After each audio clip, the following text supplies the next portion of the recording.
Greetings, everyone. This is Steve Taylor from the Webtorials Editorial and Analyst Division, and I'm pleased to welcome you here today for our discussion of the findings from the 2008 Wireless LAN State of the Market Report. I have with us today two industry experts. First of all, we have Joni Wexler, who is our lead analyst for this report, and Joni's a very well-known writer and analyst in the wireless LAN area. So, Joni, welcome. Thanks, Steve. Glad to be here. Glad to have you here. And also, we have with us today Kevin Goulet, who is the Senior Director for Product Marketing for Motorola's Wireless LAN Division. And Motorola has been the very generous sponsor of parts of this report. So, Kevin, welcome to you as well.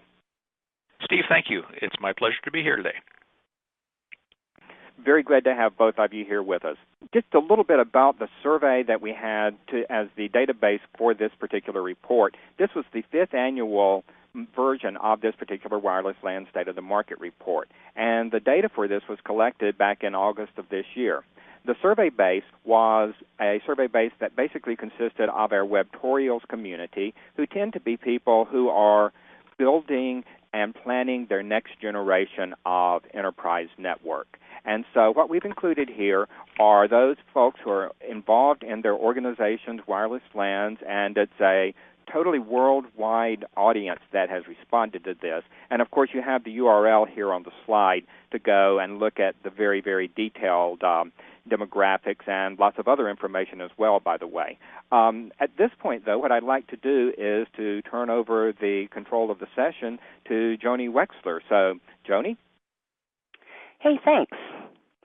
So what we've learned over the years, now that we've been doing this survey annually for 5 years, is that some aspects of wireless LANs change drastically while others remain fairly constant. Just on an interesting note, when we began this annual research back in 2004, for example, virtually none of the individuals responding to our survey were even familiar with the concept of a centralized or a controller-based wireless LAN architecture, let alone using one or even planning to use one. Now, though, this situation has come almost full circle, as you'll see in more detail on some later slides. Here on this slide, we're showing that a few trends really stood out this year. The most extreme one was the rise of the acceptance of pre-standard 802.11n on user roadmaps. There are a number of reasons for this, as I'll talk about in a minute. Also, as I already noted, different wireless network architectures have emerged, but the most important thing they have in common is centralized provisioning, management, and security. This is regardless of where the packet forwarding functions of the system end up, whether they're centralized, distributed, or a little of both. And again, some things remaining constant, security lingers as the biggest concern for Wi-Fi deployments, particularly as businesses scale them enterprise-wide. And finally, while fairly traditional data traffic and applications are currently driving near-term 802.11 deployments, enterprises do have interesting uses in mind for these networks as they evolve to 802.11n. You can see by the pie chart in Slide 5 that next-generation 802.11n networks are being more largely embraced in pre-standard form. If you look at the purple wedge, you'll see that 41% of our respondents are holding out for formal standards ratification expected in about a year's time. Now, that 41% might seem like a big number, but 1 year ago, that number was 66%, or a full 2/3 of our respondents who said that they would not deploy pre-end products. The number of respondents saying that they currently need the 150 megabit per second and up shared throughput that's afforded by 802.11n and plan to deploy it ahead of formal standards jumped from a meager 1% last year to about 16% this year, if you add the blue and kind of coral pink color pie slices together.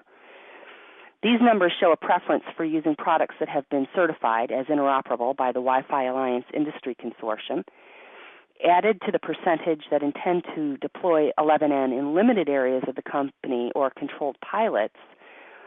Over a third of our respondents, or 38%, now say they intend to deploy 802.11n ahead of standards in some form, compared to 16% last year. That 22% differential represents a huge change. One reason for the shift involves the activities of the Wi-Fi Alliance, which of course is the industry consortium that tests for interoperability among products. The Alliance began testing and certifying a number of pre-standard 11N products as interoperable in June 2007, shortly after last year's Webtorial subscribers were surveyed. Now that many products are Draft N certified by the consortium, it appears that organizations have gained confidence that current products carrying the Alliance's stamp of approval will indeed work together, and thus organizations feel safer in buying them. And at this point, I'd like to ask my colleagues here a question. Since we don't really know for sure what will happen to the standard, how can enterprises willing to begin pre-11N deployment now protect their investments should the standard change? Kevin, do you have any thoughts on that?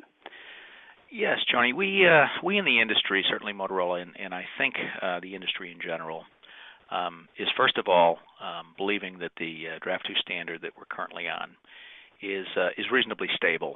As I'm sure the readership and listener base knows, nearly every vendor in the market has a 802.11n product out based on Draft 2. Mm-hmm. And the reason for that is, again, we do feel confident in the stability of the current standard. Now, confident in the following. We believe that the standard itself still could have some minor changes to it upon ratification, but the stability we all feel is those changes would be software-based only. So in terms of a strategy for end users, we really believe that they should certainly look at their vendors, talk to their vendors about the ability to upgrade product in the future, current end product up to ratified standard via software. It'll be important for those vendors and those customers to ensure those vendors are able to do that easily and centrally to make that upgrade an easy path for the customer. Is it, of course, you're coming from the vendor side, but is it fair to say, hey, negotiate a deal that if things change and regardless of what has to change, you will upgrade me for either free or X amount? Is that something that users might consider doing? I think that should be a discussion. I agree, yeah. Joni. It's a discussion that should certainly happen during that process with the vendor. Okay. But of course, every end user who chooses to deploy needs to look at the network and architect that end network to make that upgrade an easy path. And a centralized approach, as you mentioned in one of your earlier slides, is one of the best ways to do that. Okay. And, Joni, I'd like to jump in here for just a second, say that also I could not agree more, and that upgrade path has to be available because we've just finished, or we're actually in the middle of some research, kind of minor research that we're doing at Webtorials, but we've asked the readership how they're seeing various things changing over the next year, particularly in regards to the economic climate, and a third of the people are seeing no major change in their capital equipment budgets, but people are also seeing, in fact, over 50% are seeing either some decrease or a significant decrease in their capital equipment budget. So the ability to stretch that budget with the current equipment is going to be more important than ever. Yeah, good point.